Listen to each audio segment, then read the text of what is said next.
Hello everyone, welcome back to my YouTube channel. My name is Maya and I'm your English partner in your English learning journey.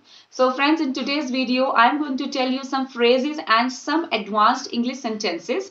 And by using these sentences, you can take your English to the next level. So friends, try to learn these sentences, try to mug up these sentences, okay? And use these sentences while speaking, while conversating with anyone, okay? So without any further ado, let's get into the video. So the first phrase is let alone. So how will we use this phrase let alone in our sentences? Okay, I will give you an example. I don't have a bicycle, let alone a car. It means guys, I will explain you this in Hindi also. तो friends, अगर हम हिंदी में कहना चाहते हैं कि car तो छोड़ो, मेरे पास तो साइकिल भी नहीं है, मीन्स कहते हैं ना कि छोड़ो, कार तो छोड़ो, हम कंपेयर कर रहे हैं दो चीजों को, तब हम लेट अलोन यूज करते हैं. तो हम इंग्लिश में कहेंगे I don't have a bicycle, let alone a car. तो हमारा नेक्स्ट सेंटेंस है I am in a goblin mode. Goblin mode होता है कि जैसे हम किसी चीज को फॉलो कर रहे हैं, हमने रूल्स बनाए हुए हैं बहुत, लेकिन हम किसी की परवाह किए बिना, किसी भी सिचुएशन की परवाह किए बिना अपने ही बनाए हुए रूल्स हम कुछ वक्त के लिए उनको तोड़ देते हैं, तो उसे गॉब्लिन मोड में जाना कहते हैं.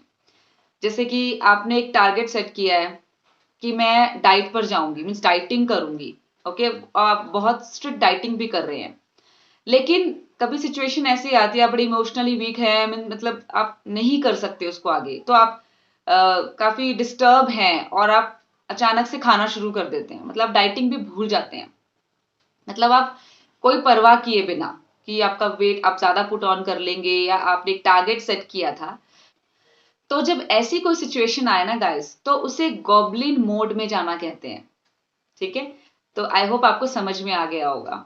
तो आप इसे यूज भी कर सकते हैं कभी, I am in a goblin mode. Okay, so हमारा नेक्स्ट सेंटेंस है I am sorry if I am overstepping. Overstepping word होता है जब कोई दो लोग बात कर रहे हैं और तीसरा बीच में घुसने की कोशिश कर रहा है, तो उसके लिए आप पहले बोल देंगे sorry if I am over steeping. तो ओवर स्टीपिंग मीन्स दो लोगों के बीच में कोई तीसरा अगर घुसता है तो उसको ओवर स्टीपिंग कहा जाता है गाइस. ठीक है, तो हमारा नेक्स्ट सेंटेंस है I am on the wheels. काफी इजी सेंटेंस है वैसे ये, बट आप इसको याद कर सकते हैं आसानी से क्योंकि ये ड्राइविंग से रिलेटेड है. जैसे बोलते हैं ना आई एम ड्राइविंग, तो ये थोड़ा सा एडवांस्ड है. आप इसको बोल सकते हैं I am on the wheels. आप कॉल पे आप किसी को बताना चाहते हैं oh I will call you later because I am on the wheels, means मैं ड्राइव कर रहा हूँ. ठीक है, सो नेक्स्ट सेंटेंस है there is no need to exaggerate. Exaggerate means होता है बढ़ा चढ़ा के बताना. जैसे अब कोई हमें किसी चीज के बारे में बता रहा है, तो उतनी वो चीज नहीं है इंपॉर्टेंट, फिर भी उसको ओवर इंपॉर्टेंस दी जा रही है. लाइक बढ़ा चढ़ा के लोग किसी चीज के बारे में बोलते हैं ना, प्रिटेंड करते हैं कभी कभी, तो उसको एग्जैगरेट करना बोलते हैं. ठीक है, तो आप एक स्पेलिंग देख सकते हैं स्क्रीन पे और फिर याद कर सकते हैं इस वर्ड को, और से यूज करते हैं प्लीज डोंट एग्जैगरेट. ओके, ऐसे भी बोल सकते हैं. So our next sentence is I am old school. Old school means पुराने विचारों वाला. जैसे कि कभी हम बात करते हैं किसी से तो बोलते हैं सॉरी मैं इस मामले में पुराने विचारों वाला हूं, आई am old school in this case. तो आप ये यूज कर सकते हैं. ठीक है, नेक्स्ट है it goes without saying. Means ये भी कोई कहने की बात है, ये तो होना ही था, तो इसके लिए हम यूज कर सकते हैं it goes without saying. Okay, so the next sentence is you are black sheep of our family. Black sheep means जैसे कि कहते हैं ना कि तुमने नाम डुबो दिया हमारे खानदान का. तो कोई भी फैमिली में कभी कभी कोई बच्चा ऐसा निकल जाता है, तो उसके लिए हम यूज कर सकते हैं you are black sheep of our family. और नेक्स्ट सेंटेंस है why the long face. Means जब आप किसी से कहना चाहते हो कि आप बहुत उदास लग रहे हो, हम ये भी कह सकते हैं कि you look so upset, why are you so upset. Okay, ये भी कहते हैं, लेकिन एक एडवांस्ड फ्रेज मैं आपको बता सकती हूँ कि Y the long face. Okay, कि आप किसी को देखो वाई द लॉन्ग फेस, कि आप कितने उदास क्यों हो, तो आप इसको भी यूज कर सकते हैं. सो नेक्स्ट सेंटेंस है यू आर सो फोर्थराइट. फोर्थराइट मीन्स होता है स्ट्रेट फॉरवर्ड, स्पष्टवादी. मीन्स कोई एकदम से बोल देते हैं ना, बिना कुछ सोचे समझे, किसी को बुरा लगे अच्छा लगे, तो हम उसके लिए कह सकते हैं यू आर सो फोर्थराइट. नेक्स्ट है मेंड योर वेज. इसको भी आजकल बहुत यूज करते हैं.